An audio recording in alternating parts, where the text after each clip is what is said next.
Hello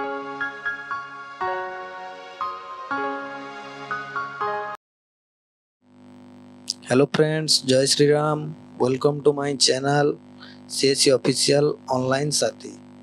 आपनकु स्वागत जनाउछि more new video को। आसंतु जानिबा Ayushman Jan Arogya card कोन आउ केबे मिलिबो। एही कार्ड कोन रहिछि, एही कार्ड रो बेनिफिट आमर केंद्र सरकार एवं राज्य सरकार मिलित उद्यम रे आरंभ हेबाकु जाउछि आयुष्मान जन आरोग्य योजना। आसंतु जानिबा आयुष्मान जन आरोग्य योजना कौन। आपण माने जानिथिबे विजु स्वास्थ्य कार्ड मार्च 31 तारिख रु बंद होई सारिछि। एबे लागू हेबो आयुष्मान कार्ड।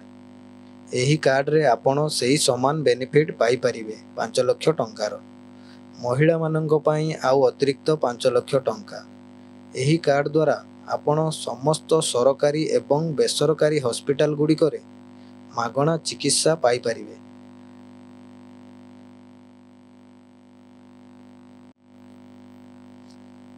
आसंता एप्रिल मास 11 तारिख दिन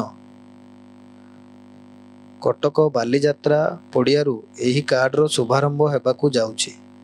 मान्यवर मुख्यमंत्री श्रीयुक्त मोहन चरण माझी एवं मान्यवर केंद्र स्वास्थ्य मंत्री श्रीयुक्त जेपी नड्डा एही कार्ड रो शुभारंभ करिवे। समस्त राशन कार्ड उपभोक्ता एही कार्ड रो लाभ पाई परिवे। राशन कार्ड रे थिबा जेउ मेंबरक बयस सीमा 70 रु अधिक सेमानंकु नूतन कार्ड तैयारी करिबाकू हबो। सही कार्ड रो नाम आयुष्मान वय वंदना कार्ड। एही कार्ड पाइबा पई आपण आपणक निकटस्थ जनसेवा केंद्र को जाई आवेदन करि परिबे। जेउ मानकर बयस सीमा 70 रु कम तांकर कार्ड सरकारक द्वारा मिली जिवो। सही कार्ड को एक्टिव करिवा पई तांकू केवाईसी करिबाकू हेबो।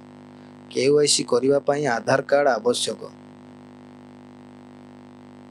यह थिला आयुष्मान कार्ड रो समस्त विवरण।